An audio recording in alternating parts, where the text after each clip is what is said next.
Catherine Clare, abbreviated KC, received her ticket to the Mile High Club during her first night trip as a flight attendant. The destination is Paris Charles de Gaulle Airport. The Boeing 777 was filled to capacity. It was 1 o'clock in the morning, Chicago time, and most of the passengers were asleep when the steward invited KC to meet him in the aft toilet. I think we could say that this story begins on a hot August day in south-central Illinois. KK Morrison grew up on a dairy farm about 3 hours southwest of the big city, that is, Chicago. Her childhood was typical rural. Household chores included helping her father milk 60 cows before going to school, and so on every evening. And it was 365 days a year, whether it was rain or sunshine. There wasn't even a day off for Christmas.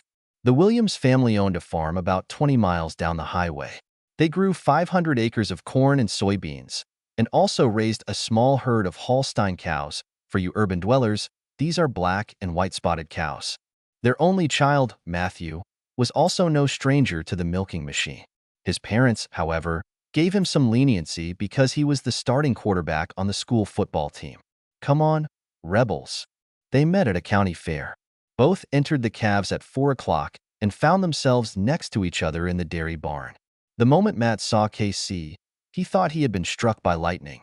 It was difficult for the poor child to get his mouth to say the words. He was delighted to learn that the beautiful young lady was also tongue-tied.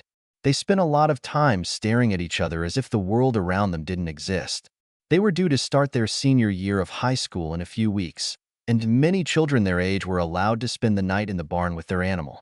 They took advantage of the darkness and slipped away to get to know each other better without the mooing of a 1,500-pound escort. By the time the sun rose, they had ended their friendship. 2 virginities given away for free. The next night, Matt asked KC to marry him by putting on her finger a real 24-karat solid gold ring, which he won in the Midway Carnival game. They spent the rest of the fair making love as often as they could and making plans for a life together after graduating from high school. Matt is from Central, and KC is from their main rival Lincoln. Matt's cow, Soxy, named after his favorite baseball team, finished without awards. He didn't care. He had his own trophy. On the other hand, KC's cow, Misty, was voted the best in the show. Her reward for winning the blue ribbon was a trip to New York for graduates. KC returned home looking like she had seen a glimpse of paradise. She was talking at a mile a minute about all the wonders she had seen, from the top of the Empire State Building to the subway in the darkest bowels of the earth, with a Broadway play staged to introduce art. After KC presented Matt with a souvenir t-shirt, she stated, "I'm going to become a flight attendant. And to see the world, we could move to New York and fly wherever your dreams take us, for free. I can support us while you go to college and get your degree." Matt wasn't quite sure how this would fit in with his parents' plans for him to take over the family farm. The school year dragged on slowly, but they managed to see each other almost every weekend. When winter turned to spring, KC's dream of becoming a flight attendant was revived. She made several calls and found out that the minimum age is only 18, depending on the airline. This meant that she would be old enough 3 months after graduation. A week after they got their freedom, KC and Matt persuaded their parents to let them take the Amtrak to Chicago to see the sights. She still hasn't mentioned her dream of flying. "You too, be careful up there. And you will take the last train back home," her father warned. "I don't want to hear that you missed it and had to spend the night." KC did her research in the school library and found out that she could have been hired on 2 old carriers that flew around the world. Their first stop was United Airlines, where KC was shocked to learn that she had to be 19 years old to apply. At their next stop, in an American city, the minimum was 20. Matt's 18-year-old girlfriend couldn't read the fine print on the applications. None of the other airlines they contacted even accepted applications. In Matt's mind, he was doing backflips of joy. Instead, his lips were uttering words of comfort. Detained but not derailed, KC vowed to return the day after her birthday. Until Matt convinced her to join him at the University of Illinois. They had been waving a football scholarship in front of Matt since the beginning of his senior year, and he could get at least 1 free year of college tuition. Exactly a year later, they returned to Chicago, ready to flood the airlines with job applications. This was not necessary, since her first choice hired her for the place. Getting a job was much easier than getting parental blessing, But in the end, she wore them down. "Mom and Dad, you can fly wherever you want with my passes. Freely. Who will milk the cows?" her father asked aloud. Casey graduated and began her career as a domestic flight attendant, working on a regular route from Chicago to Milwaukee and back twice a day, 5 days a week, excluding Saturday and Sunday. It hardly charmed her imagination, but that didn't stop her. When Casey finally had 2 days off in a row, Matt took the train and drove north. She met him at Union Station. From there, they went to the mayor's office and appeared before a justice of the peace. 10 minutes later, Matthew John Williams was taking Catherine Clare as his lawful wedded wife. They had a good dinner and then spent the night of their honeymoon in a hotel room, completing their marriage. Despite the fact that they were not of legal age, the concierge sent a free bottle of champagne. On Monday, reality returned. Matt had to tell his parents that he was married and would not be coming home. It was a difficult day. Casey shared a small 2-room apartment near the airport with 2 new employees. Thanks to their schedule, the apartment wasn't too crowded. But it took Matt a while to get used to life with his wife and 2 roommates.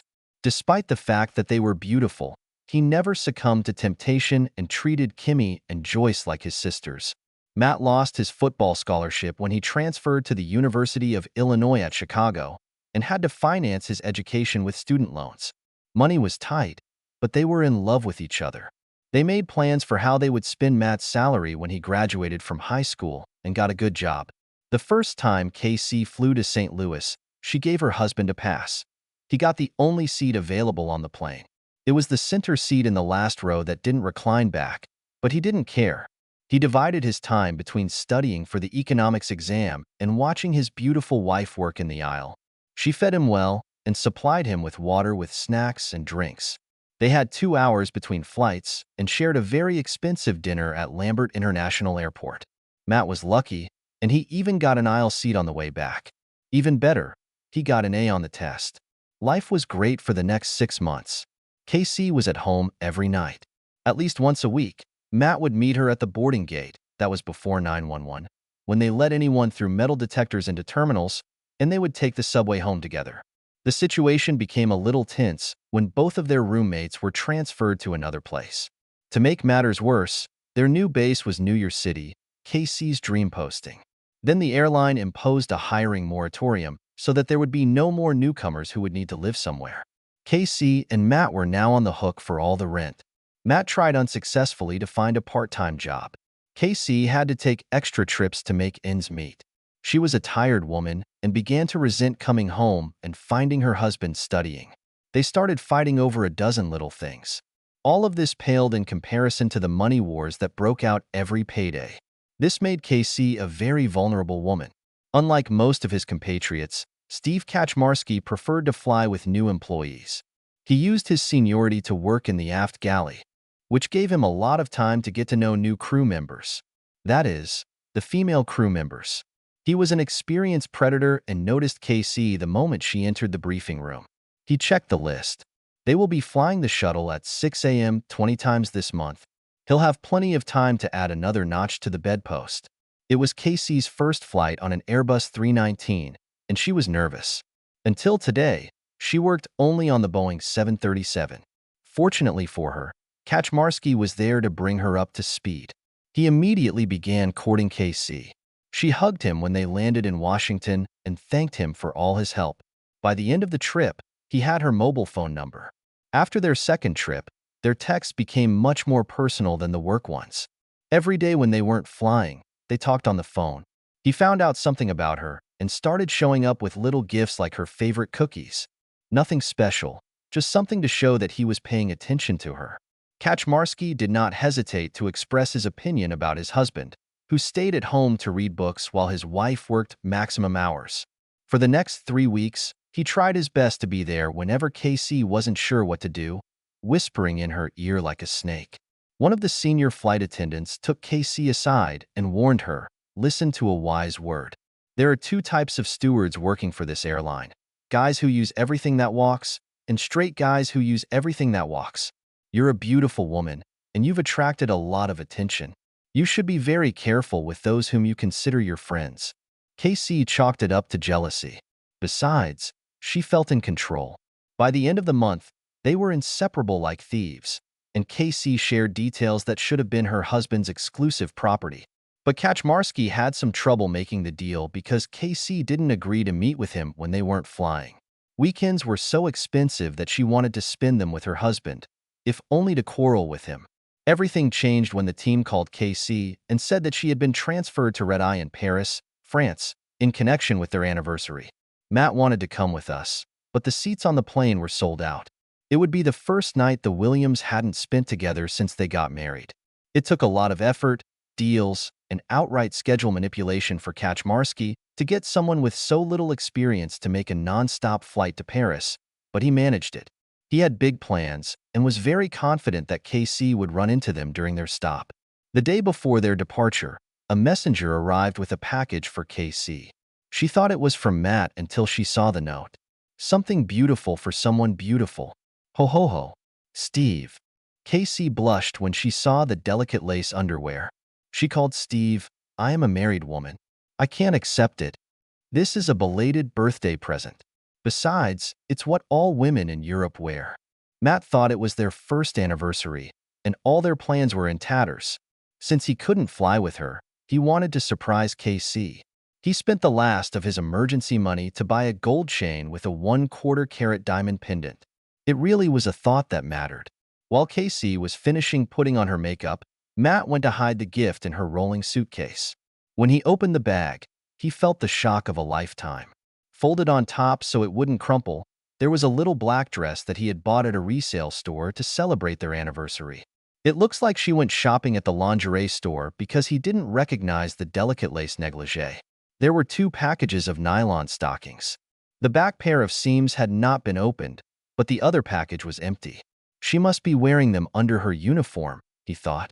Matt rummaged in his bag and found an unopened box with 6 lubricated condoms in one of the pockets. He could barely contain his anger as he opened the box. One by one, he tore open the foil bags, unwrapped the prophylactic products, and placed them on the black dress. The lubricant acted as glue for the marriage killers. He flattened the box of condoms and stuffed it, along with the rest of the packages, into the suitcase. Then he saw the note. He knew it was over. So he crushed a beautifully wrapped gold chain and pendant with his heel and threw them over the ruined dress. Finally, he tore up the anniversary card and put it in the case before closing it. Matt was very silent as they rode the train to the airport. Casey babbled about how she couldn't wait to get back so they could spend a romantic evening celebrating. He knew it would never happen. Casey showed up at the briefing with her passport in her hand. She immediately recognized the only familiar face in the briefing room and sat down next to Steve. 2 other stewards were serving the flight, and Kaczmarski enlisted their help in scoring points with a new girl. They also had reclining seats in the back of the plane. His place was next to KC. Even before the plane started taxiing out of the gate, he began to hang his nonsense on his naive young wife. She was sitting next to the bulkhead, and he was leaning against her. Commenting on how little space there was, he put his hand on her leg. Then he leaned over her, pointing at something through the small window. As he did so, her uniform rose higher and higher. When he felt the lace top of the stocking, he realized that she was wearing his gift, which gave him courage. Before they could get up, his left hand disappeared between her legs. Casey was going to tell him to stop, but then he invited her to have dinner at the Jules Verne on top of the Eiffel Tower to celebrate her first visit to the City of Light. She said yes. Unfortunately, the plane was in the air, and they had to take their duty stations. After 3 hours of flight, it was pitch dark outside. Most of the lights in the cabin were turned off. Without warning, the plane hit a turbulence zone. The captain turned on the intercom. "Flight attendants, return to your seats." The fasten seatbelt light came on. That was when Steve invited her into one of the toilets. She didn't hesitate. Her uniform was neatly folded and placed on the baby-changing table. She blushed and closed the door. As she pulled on her uniform, she thought about what she had just done. It never occurred to her to feel guilty. Matt found out through the app that her plane had taken off. Knowing that her phone would be turned off, he called and left 2 messages. Catherine Claire was the first time he had called her by her full name since the day they got married. "Your anniversary present is in your suitcase." The flight crew was descending the ramp when KC turned on her phone. She giggled. I got a message from my husband." A chill ran down her spine when she heard him call her by her full name. As she listened to the rest of the message, terror began to spread through her body. She dropped her suitcase and fell to her knees. A crowd began to gather around her. Her hands were shaking as she opened her bag. When she opened it and saw the condoms, she screamed, "No!" and collapsed on the floor. Her senior steward ran over to see what had happened. Kaczmarski was one step ahead of her. He was worried that he wouldn't be able to sleep with her again that night. Casey saw him, and something clicked in her. She waved her fists at her. It took 3 flight attendants and a couple of baggage handlers to pull her away from him. The chief steward ordered Kaczmarski to report to the crew's mess immediately. "If you did what I think you did together on this flight, even your union steward won't be able to keep your job." When Casey tried to call her husband's phone, he immediately switched to voicemail. She began to sob hysterically, begging to be allowed to fly back to Chicago to save her marriage. One of the flight attendants, the same old gray warhorse who had tried to warn her, spoke loudly enough for everyone to hear. "I told you her husband would find out, they always will." Casey let out a scream like a banshee screaming in the night. The head steward helped her into a chair. "You are not the first naive young wife to be seduced by this bastard, and I will do everything in my power to make sure that you are the last." Her hands were shaking as she played the second message. "By the time you hear this, I'll be gone. I've always told you that there's nothing I hate more than a person who cheats. You deceived and betrayed us. I'm leaving because I'm afraid of what I'll do if I come face to face with you. I hope I never see you again." She fainted. 4 hours have passed, and KC has finally finished filing its harassment complaint against Kaczmarski. The union representative promised to put her on the next plane back to the States. Unfortunately, it won't happen for another 12 hours. Until then, all she could do was keep calling his phone. She was sitting on the floor in her hotel room and carefully picking up the pieces of her anniversary card. She sobbed hysterically when she read what her husband wrote inside. "KC, you are my best friend, my lover, and my wife. You make me whole. I'm counting the minutes until you're in my arms again. Happy anniversary, my love. 1 year together takes forever." She spent a sleepless night curled up on the floor, cursing herself for being so stupid. The next day, she was able to board a plane back to Washington, D.C. The former airline was supposed to have hourly service to and from Chicago, so it had no problem catching the rest of the way home. She didn't say a word, but everyone seemed to know who she was, or at least what she had done, and treated her like an outcast. Many flight attendants looked down on a player who was caught and then accused of gambling. Casey spent the entire flight trying to come up with a way to explain what she had done. The moment Casey landed in Washington, she started calling Matt on her cell phone. Still no response. She tried her best to pull herself together, leaving a well-rehearsed message. "Matt, my beloved, I really screwed up. I am so sorry. Please, I know I don't deserve this, but please." She broke down and began to sob. 45 minutes later, she was squeezed into the center seat and flying towards her fate. Casey left a dozen more messages as she rode in a taxi to their apartment. Her hand was shaking as she inserted the key into the lock. She called her husband's name softly, looking around the living room. She was terrified that he could take half of everything they had, but it looked like she had left it. She walked through the dining room and kitchen. Everything was in place. The master bedroom looked untouched, but the closet was closed. She steeled herself and opened the door. All that was inside was a row of empty hangers. She staggered out of the closet and threw herself on the bed. White-hot terror tore at her stomach. Then it got even worse. She looked at her dresser and saw Matt's engagement ring on his cell phone. The room began to spin.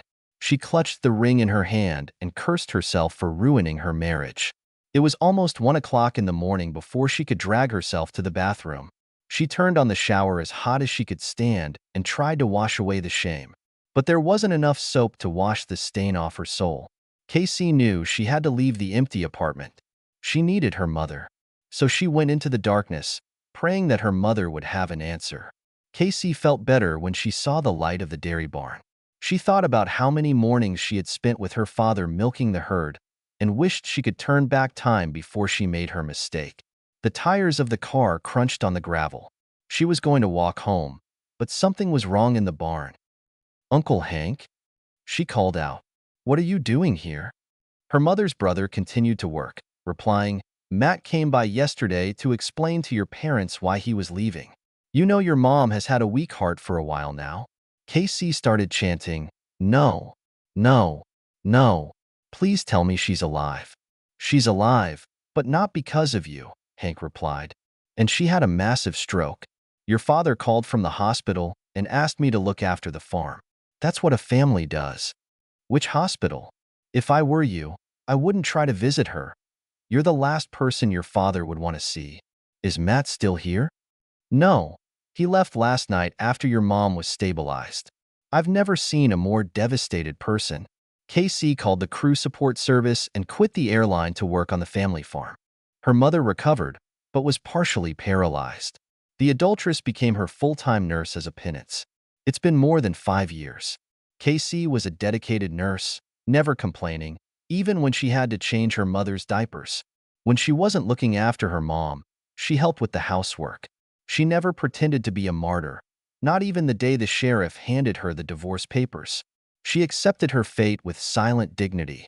One bright autumn day, the angel of death visited the Morrison farm. Mom died next to her husband and daughter. The last thing she said to KC was, "I love you. Now go on with your life." The wake took place in the living room of an old frame house, just as it was done 100 years ago. Everyone brought something to eat. Stories were told, friendships were renewed. But it was a working farm, and the animals didn't care much about mourning.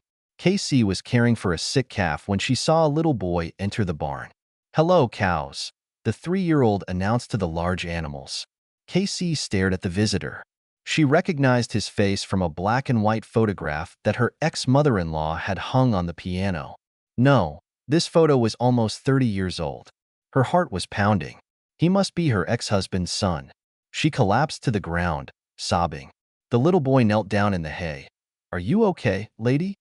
KC trembled, studying his face. Uncle Hank must have told him about Mom. The boy held out his hand and said, "I'm Matt, but Mom calls me Junior." At that moment, all the dreams, all the hopes that she still hid in the corner of her heart died.